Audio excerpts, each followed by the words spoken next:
memberkati, maka urusan pasti beres, maka segalanya bisa terjadi, maka segalanya pasti akan terjadi. Sebab ada orang yang mereka-rekakan yang jahat kepada kami, tetapi kalau Tuhan turun tangan, maka engkau merekakan yang menjadi baik bagi kami. Itu janji Tuhan bagi kami hari ini. Dan itu sebabnya biar kebenaran Tuhan akan menjadi berkat bagi kami sendiri sepanjang hari berjalan ini. Tuhan dimuliakan. Haleluya, haleluya. Amin. Haleluya, saudara yang dikasihi Tuhan. Sepanjang hari berjalan ini tentu pasti kita akan mengalami dan merasakan bagaimana pertolongan dan pembelaan Tuhan. Saya bicara satu topik yang saya beri tema berkat terbalik. Lalu saudara berpikir, kok Pak Pendeta berkat kok pakai tabalik-tabalik? Ada berkat apa yang tabalik-tabalik ya? Ada berkat yang model kayak mana lagi tuh yang terbalik-terbalik? Bukan berkatnya yang terbalik, saudaraku yang dikasihi Tuhan, tetapi harusnya berkat itu diberikan kepada Esau sebagai anak sulung, tetapi justru jatuh kepada Yakub yang menjadi anak bungsu. Nah, saudaraku, kebiasaan di Israel adalah anak sulunglah yang mendapatkan berkat yang disampaikan dan diberikan oleh ayahnya. Tetapi kalau kita melihat dari apa yang dialami oleh Abraham, maka sebenarnya berkat juga terbalik. Karena anak sulung Abraham bukan Ishak. Anak sulung Abraham adalah Ismail, saudaraku yang dikasihi Tuhan. Tetapi anak perjanjian adalah Ishak. Nah, itu saudaraku yang dikasihi Tuhan. Anak sulung daripada Ishak boleh Esau, tetapi anak yang mendapatkan perkenanan, ya ini persoalan saudaraku, adalah Esau. Sehingga walaupun kemudian Ishak berikhtiar untuk memberkati Esau, lalu ternyata berkat itu terbalik kepada Yakub. Jangan saudara mungkin berpikir bahwa iya Pak Pendeta, tapi kan di ayatnya bilang bahwa ini kan penuh dengan tipu-tipu. Iya, bahwa itu cerita dari Alkitab itu, tetapi lebih daripada segala sesuatu yang dirangkai dalam sebuah cerita yang kadang bikin kita sakit kepala, tetapi yang saya tahu bahwa berkat itu ditujukan kepada Yakub, bukan kepada Esau. Nah, inilah yang perlu kita bicarakan, sebab Alkitab tidak pernah salah. Walaupun orang merekakan yang jahat, Tuhan bisa merekakan yang baik. Kalau berkat itu harusnya jatuh kepada Esau dan bukan Yakub. Walaupun Yakub sudah berusaha bikin upaya tipu daya, tetapi kalau bukan perkenanan Tuhan, berkat tidak jadi-jadi, saudaraku. Tapi kenyataannya berkat jadi. Dari sini saya ingin sampaikan kepada kita bahwa kemudian satu perkara yang harus kita ingat di sini, bahwa peristiwa Yakub dan berkat jatuh pada Yakub daripada Esau, artinya bahwa Allah bisa hadirkan berkat kepada siapa saja, tidak melihat siapa yang duluan, siapa yang tidak duluan. Saudaraku yang dikasihi Tuhan, orang boleh duluan, orang boleh lahir duluan, orang boleh berusaha duluan, orang boleh punya kesempatan duluan. Tetapi kalau Allah buka berkat, maka walaupun engkau dari belakang, walaupun engkau baru memulai, engkau pasti juga terima berkat. Jadi sebenarnya berkat itu bukan hanya bicara tentang kerja keras, tetapi berkat juga bicara apa yang menjadi perkenanan Tuhan bagi hidup kita. Bayangkanlah bahwa Esau adalah seorang pekerja keras, saudaraku yang dikasihi Tuhan. Dia suka berburu di padang, sementara Ishak anak rumahan, saudaraku. Dia anak yang suka diam di kemah, tetapi justru dia mendapatkan berkat yang besar. Jadi dengar ini baik, berkat bukan tergantung pada apa yang kita kerjakan. Betul bahwa itu juga ada berkatnya, tetapi susah payah hanya menambahkannya. Kata Alkitab, sia-sialah orang bangun pagi lalu kemudian pergi, lalu bangun kembali lagi pada keesokan harinya. Tetapi justru berkat diberikan bagi mereka yang mengasihi Tuhan justru waktu mereka sedang tertidur. Aneh bin ajaib memang kalimat-kalimat dari Alkitab di mana Tuhan menyatakan berkatnya, tetapi itulah yang terjadi. Artinya begini, bahwa kita kerja ya, tetapi jangan sampai kita lupa Tuhan. Sebab kalau kita sempat lupa Tuhan, segala sesuatu bisa kandas, saudaraku. Tapi kita kerja yang bisa kita kerjakan, lalu kita libatkan Tuhan, maka Allah turut bekerja di sana dan membuat semuanya menjadi asik dan indah. Haleluya. Nah, Kejadian pasal 27 ayatnya yang ke-30, Alkitab berkata setelah Ishak selesai memberkati Yakub. Memang ceritanya kan Yakub mau berkati, Ishak mau berkati kedua anaknya yang sulung karena dia sudah rabun, gak bisa lihat, sudah mau mengakhiri hidupnya. Nah, inilah yang beberapa waktu yang lalu kemudian saya bilang ini bagi-bagi berkat, bagi warisan sebelum orang tua meninggal. Ini buat orang semuanya baik. Jadi Ishak sebelum meninggal dia kemudian ingin memberkati Esau sebagai anak sulungnya. Lalu kemudian dia panggil Esau dan dia bilang, Esau anakku, pergilah ke padang, burulah 1-2 ekor binatang dan kemudian masaklah seperti makanan kesukaanku, lalu bawa kepadaku untuk dimakan. Ya, setelah itu aku akan memberkati. Waktu Esau pergi berburu, Ribka yang dengar ini, dia bilang ke anaknya yang Yakub yang dia sayangi, kau pergi ke kandang domba, ya kandang kambing domba. Saudaraku, lebih cepat mana? Lebih cepat yang pergi buru apa yang pergi ambil di kandang domba? Saudaraku, ya dikasih kandang yang sudah ada di kandang, diolahnya menjadi makanan yang enak karena Ribka tahu betul makanan kesukaan suaminya. Lalu disuruhlah anaknya ke sana dan kemudian Yakub bilang begini, tapi kan saya badannya nggak bulu-bulu ya seperti abangku. Ribka bilang, pokoknya anakku, mama yang tanggung semuanya ketika kalau ketahuan ya dikasih Tuhan. Jadi kemudian singkatnya Yakub pergi dan akhirnya dia diberkati sebagai anak yang menerima berkat pertama. Haleluya. Nah, saudara yang dikasihi oleh Tuhan, baru saja Yakub keluar meninggalkan Ishak ayahnya, pulanglah Esau kakaknya dari berburu. Dan ketika Esau masuk dan memberi makan papanya, kemudian semua cerita berbalik. Papanya kemudian kaget, Esau juga bingung, saudaraku, karena sudah tidak ada berkat lain yang disisakan selain Esau menjadi hamba atas Yakub. Dan Esau yang tadinya anak terdahulu punya kesempatan untuk mematahkan kuk dengan kerja keras. Haleluya. Jadi sebenarnya pun kalau kita nunut cerita ini, kerja keras juga bisa meruntuhkan semua kutuk-kutuk apapun yang terjadi. Tapi ingat baik, kerja keras tidak cukup, harus libatkan Tuhan. Haleluya. Nah, berkat terbalik. Kenapa berkat jadi terbalik? Bukan kepada Esau tetapi kepada Ishak, kepada Yakub. Mari kita periksa apa yang dilakukan oleh Esau. Yang pertama adalah karena Esau anggap enteng berkat hak kesulungan. Esau anggap ringan berkat hak kesulungan. Esau anggap tidak ada guna sama sekali berkat dari hak kesulungan. Esau begitu memandang rendah, anggap remeh, anggap ece-ece berkat hak kesulungan.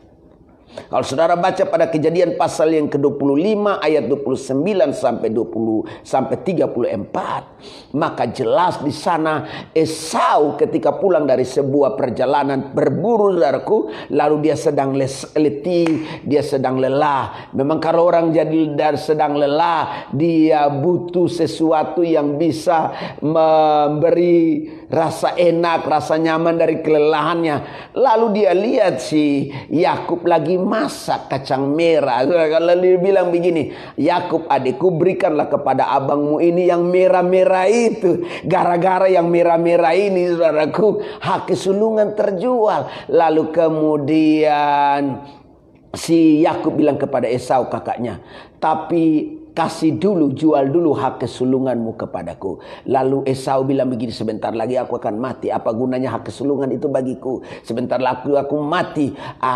Jadi nggak ada gunanya. Demikianlah Esau menganggap ringan hak kesulungan, saudaraku yang dikasihi Tuhan.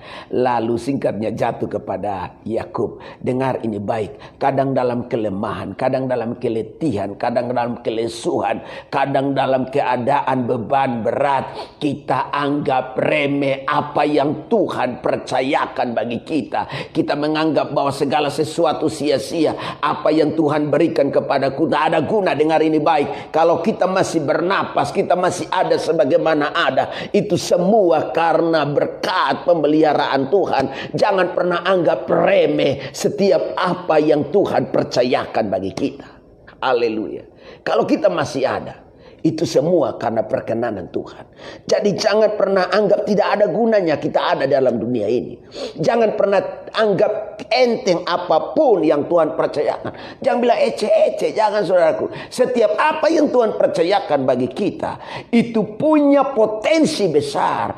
Itu punya daya ledak yang besar. Itu punya daya dorong yang besar. Itu punya nilai yang hebat. Itu punya kegunaan yang hebat. Pakai semua potensi yang ada padamu untuk menaklukkan kesulitan, untuk menaklukkan keletihan, untuk menaklukkan segala hal yang membebani hidupmu. Haleluya. Saya berdoa, engkau tidak sedang menganggap tidak ada guna, engkau ada. Engkau tidak menganggap guna apa yang Tuhan percayakan kepadamu. Sama seperti Esau menganggap tidak ada guna hak kesurungan yang diberikan kepadanya. Karena kalau engkau tidak menganggap itu berguna, anggap enteng, anggap remeh, anggap ece-ece, pandang remeh semuanya, maka tepat pada waktunya engkau tidak dapat apa-apa. Haleluya. Jadi dengar ini baik. Jangan pernah anggap remeh. Jangan pernah anggap ece-ece setiap kepercayaan yang Tuhan percayakan bagimu. Haleluya. Dalam keadaan keletih lesuhan seperti apapun. Sampai hari ini kalau kita masih ada, itu semua karena perkenanan, mujizat, berkat atas hidup kita. Jadi apapun yang Tuhan percayakan bagi kita, dengar ini baik. Engkau punya kelebihan dari siapapun. Engkau punya kelebihan dari orang lain. Ya, barangkali kita punya kelemahan, ya. Barangkali kita punya kekurangan, ya. Karena gak ada yang sempurna dalam dunia ini. Saya tidak bisa klaim bahwa saya lebih. Jadi kita jadi sombong. Alkitab berkata Allah benci orang sombong. Saudara yang dikasihi Tuhan. Gak ada yang terlalu lebih. Jadi gak ada manusia sempurna dalam hidup ini. Gak ada. Ada yang punya kelebihan tetapi dia punya kelemahan. Itu sebabnya saya serukan kepada suami-suami istri di mana saja berada, dari orang-orang percaya, dari jemaat Tuhan, dari keluarga besar di mana saja berada, dari semua rekan sahabat pendeta yang menyaksikan program ini. Istri kita tidak sempurna, suami kita tidak sempurna. Jangan mengharapkan setiap kelebihan yang engkau harapkan darinya. Sebab dalam hidup ini, barangkali kelebihan yang kau harapkan tidak ada padanya. Tetapi yang tidak kau harapkan justru ada padanya. Haleluya. Jangan menganggap bahwa setiap kelemahan suami itu sesuatu yang salah. Sebab yang lemah itu untuk kau lengkapi dengan kelebihanmu. Dan yang lebih itu untuk melengkapi kekuranganmu. Haleluya. Jadi dengar ini baik. Kita dijadikan satu untuk bisa apa? Saling melengkapi, saling meneguhkan, saling menguatkan satu dengan yang lain. Berkat terbalik kepada Yakub, bukan kepada Esau. Kenapa demikian? Karena Esau anggap ringan, anggap tidak berguna, anggap ece-ece, anggap rendah, anggap remeh setiap hak kesulungan yang Tuhan percayakan kepadanya. Haleluya. Dan yang kedua yang ingin saya bagikan bagi saudara, kenapa kemudian berkat jadi terbalik? Haleluya. Karena Esau salah pilih. Haleluya. Loh, kok salah pilih jadi urusannya? Ini masalah pilih-pilih apa? Pilih pakaian kah? Pilih makanan kah? Jadi salah pilih, jadi bikin kacau. Tidak, saudaraku yang dikasihi Tuhan. Ceritanya adalah kemudian Esau salah pilih istri, saudaraku. Esau pada pada Kejadian pasalnya yang ke-27 ayat 46 Alkitab berkata begini. Kemudian Ribka berkata kepada Ishak, aku telah jemu hidup karena perempuan-perempuan Het itu. Jikalau Yakub juga mengambil seorang istri dari antara perempuan negeri ini, semacam perempuan Het itu, apa gunanya aku hidup lagi? Rupanya ini menjadi persoalan, saudara. Sehingga kemudian bikin Esau kehilangan kasih. Esau tidak lagi dianggap berhak terima berkat kesulungan dalam pandangan Ribka ya. Iya. Lalu kemudian kenapa? Karena Ribka jengkel. Ribka dibuat jemuh. Ribka dibuat merasa nggak berguna lagi hidup. Bayangkan. Karena perempuan yang salah. Karena Esau salah pilih kekasih hati, saudara. Loh kok jadi urusannya panjang model kayak begini? Iya. Loh kita mau ngomong apa? Memang ini rentetan ceritanya. Dengar ini baik. Ribka berani bertaruh untuk perkataan berkat lepas kepada Yakub. Karena Yakub lebih dicintainya. Esau mungkin sudah nggak bisa dikasih tahu, saudara. Nggak bisa diajak bicara, saudaraku. Esau mungkin nggak lagi mau dengar kata-kata orang tuanya. Sehingga dia ambil perempuan-perempuan yang bukan perempuan di negeri itu, yang tidak dikehendaki oleh Ribka. Dan akhirnya kenyataan, saudaraku. Ketika perempuan Het itu datang, bikin Ribka jenuh hidup. Bikin Ribka jenuh hidup. Bayangkan. Menantu baking mertua sakit kepala, saudaraku yang dikasih Tuhan. Menantu baking mertua rasa bosan hidup. Menantu baking mertua perempuan jadi merasa tidak berguna lagi kalau dia hidup, saudaraku yang dikasih Tuhan. Nah model kayak begini, ini berat, saudaraku. Saya berdoa biar kiranya ketika kita mencari orang, mencari jodoh, cari jodoh yang menurut perkenanan Tuhan. Jangan bikin keluarga orang tua jemu hidup. Yang tadinya dia pengen hidup panjang, yang pengen hidup lama, dia pengen mati saja. Lihat keadaan menantunya, dia merasa tidak lagi berguna untuk hidup ya saudaraku ya. Karena yang ada bikin susah hati, bikin jengkel, bikin kecewa, bikin emosi, bikin segala sesuatu menjadi berantakan dan hancur. Saya serukan juga, barangkali kalau kita sedang memilih jodoh, ya anak-anak sudah besar, lalu kemudian mereka sudah bawa calon-calon mereka kepada kita, lalu kita harus memberi semacam penilaian tertentu. Janganlah yang bikin sakit kepala ya, minimal yang takut Tuhan aja ya. Saudara tidak perlu habiskan energi terlalu lama untuk berdoa hanya demi keselamatan ya. Iya, berdoa untuk roba orang aja suka sakit kepala, tiap hari bangun lagi, tidur bangun, kalau lagi lu lagi, apalagi mau urusan yang lain. Jadi carilah yang betul-betul menyenangkan ya, yang kemudian ya kalau anak-anak bawa istri ya kan, atau bawa suami, lalu bikin senang orang tua, bikin orang tua bergembira ya kan, merasa tadinya sudah tak ada guna hidup, berguna hidup lagi ya kan.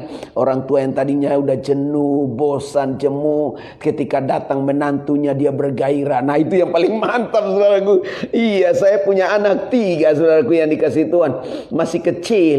Yang paling besar aja baru SD kelas 5, baru mau naik kelas 6. Tapi kadang saya suka ngobrol dengan istri lalu sambil ketawa-ketawa, saudaraku. Kemudian saya bilang ke istri begini, yang saya juga pengen seperti orang-orang tua yang lain ketika gendong cucu, saudaraku. Tapi kira-kira jodoh mereka gimana ya? Udah masih kecil aja kita udah mikir gitu, saudara.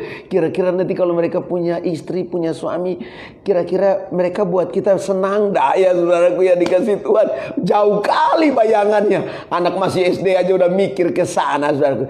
Tapi dengar ini baik, saya berharap yang terbaik datang pada kita. Jadi karena Esau kemudian salah pilih, dengar ini baik, maka dia bikin susah hati orang tuanya. Dalam hidup ini berkat itu juga datang bukan karena engkau nggak bekerja, tapi karena engkau salah pilih. Kok bisa pendeta? Iya. Kalau engkau salah pilih Tuhan untuk engkau sembah, engkau salah pilih prioritas, engkau salah pilih apa yang hendak engkau kerjakan, maka berkat jauh semua. Tapi kalau engkau pilih yang tepat, segalanya memungkinkan bisa terjadi. Maka yang pertama, Tuhan mutlak bagi engkau. Yang kedua adalah keluarga. Yang ketiga, pelayanan dan seterusnya. Mari kita Jangan salah pilih prioritas dalam kehidupan ini. Kita lakukan yang terbaik.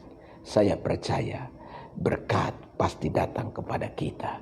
Jadi dengar ini baik. Berkat terbalik karena dua perkara ini. Daripada Esau, harusnya ke Esau tapi kepada Yakub. Karena Esau anggap remeh.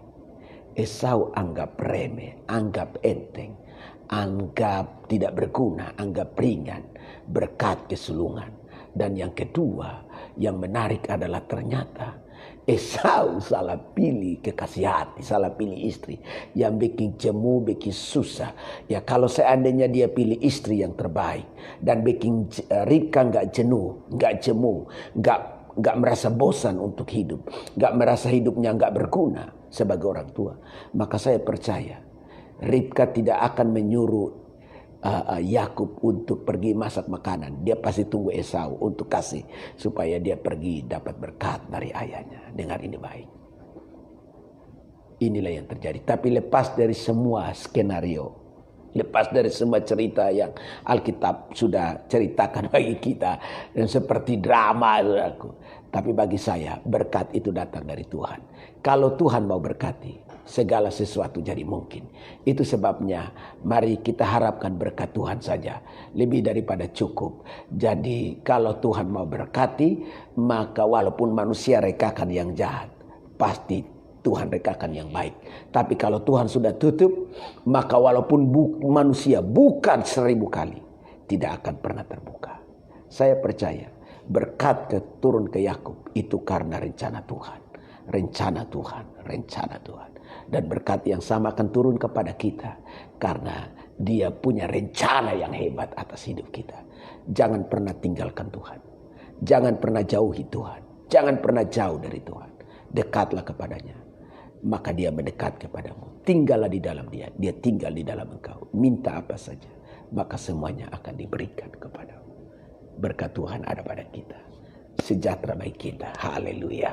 Sampai ketemu sebentar malam dalam program. Kalau pagi hari ini programnya Hidupi Firman Selalu, maka sebentar malam jam 8 programnya Yesus Jawaban.